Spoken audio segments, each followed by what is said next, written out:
No DQ. God's gift to wrestling. You want to get hardcore? You want to get extreme? No DQ. The whole fucking shit. That camera out of my face, man. I'll take it from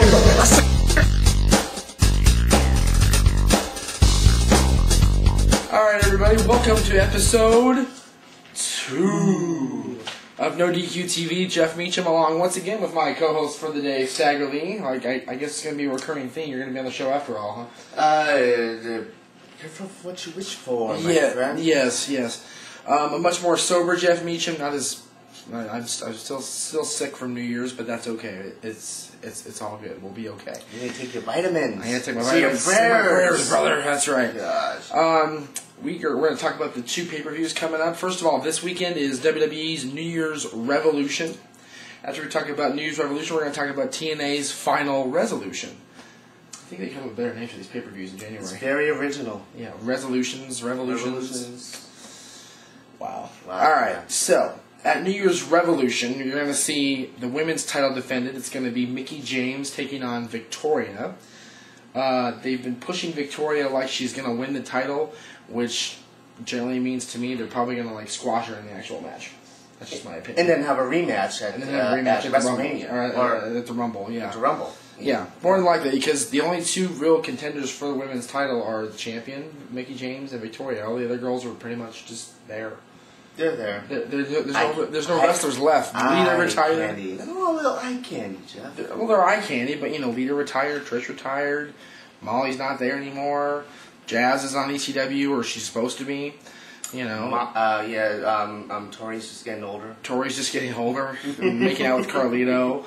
Maria's not a wrestler. Candice isn't a wrestler.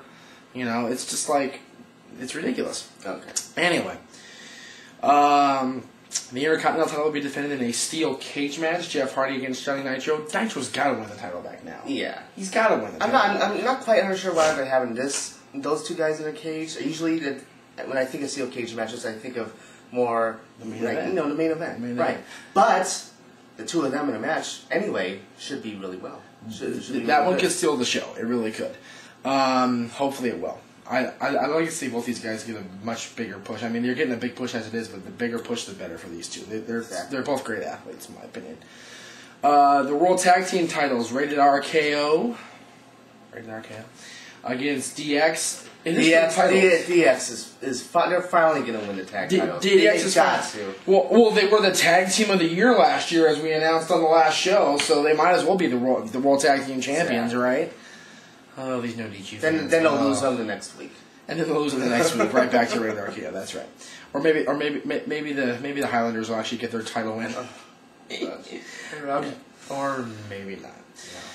And then the WWE Championship will be contested between the champion, John Cena, and Umaga. I can't believe I just did that. Why? I can't believe I marked out for Umaga just now. I can't believe I did either, but that's okay. Hey, So anyway, Cena will still win. Cena will retain the title. He's going to be champion until WrestleMania, if not later. Yeah.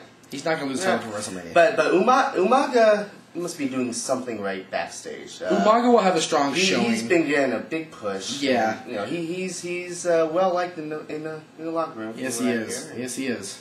He's kissing a lot of ass. That's right. And you know what? Whatever works for him. But hopefully things will work out between Umaga and management. That way things will continue to stay working out between Umaga and management, because Umaga's getting the biggest push of his career, which is cool for him. I'm glad he's getting something. I don't like the Umaga character in particular, but whatever. It's not my choice. Maybe he'll turn on Alejandro's, Armando Alejandro Estrada. That'll take care of your cold just by saying that. Yeah. Maybe he'll turn on him and Umaga will be a face. Yeah, there you go. That would be. And maybe he'll talk. That would be interesting. Of course, you couldn't understand him because he's not supposed to speak English. Evidently. Neither did the Ultimate Warrior, and we apparently understood him. I never did. All right. On to TNA. New Year's Revolution. Or no, that's Final Resolution. Sorry. It's so easy to get it mixed up. It is. It's very easy to get mixed up.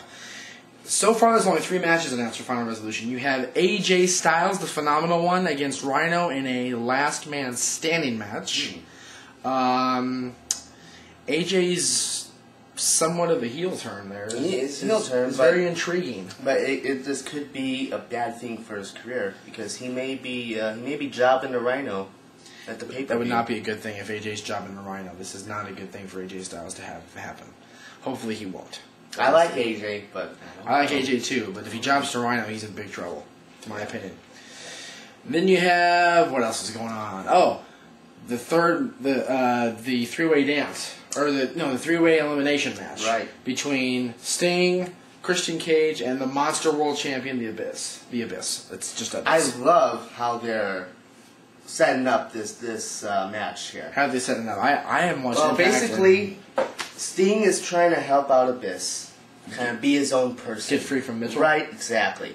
Christian has beef with both Abyss and Sting. Right. And Tomko's getting involved with it as well. Oh, that's right. Tomko's there. I forgot about that. Tomko, he's the problem solver. Yes, he is. He is. He's still the problem solver after all these years. That's right. Yeah. After 2 years. Right. Yes.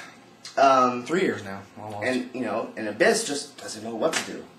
So TNA's doing something right there, the way they're pushing this match. Yep.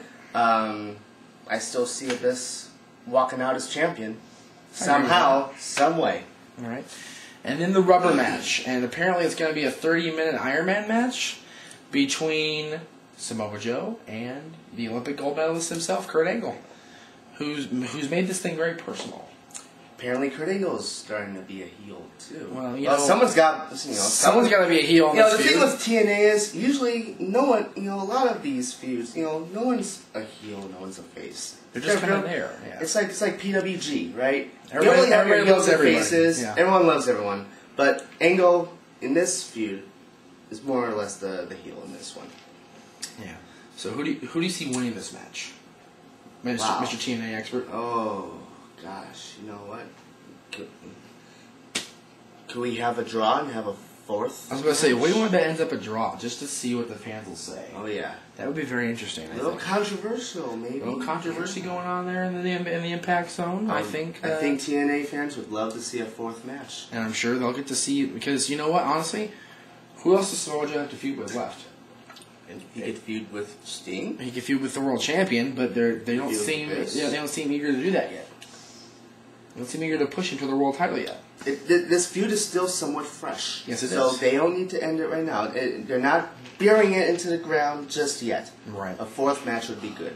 Yes, I agree. We'll see what happens. All right, so there's our predictions, if you will, for the upcoming pay-per-views. We hope you like the fact that we kept it short and not as drunk-induced as the last show we did. Not quite. Not quite. So, yeah. That's it. Oh, that was quick. Oh, and you don't even have to watch it. I don't watch online. It was quick. I can tell the number of freckles that have grown on my arms. Oh, okay. This right there told me it was like very little time. I'm out of luck. Yeah, that's okay. For Staggerly, this is Jeff Meacham saying goodbye from NoDQ TV.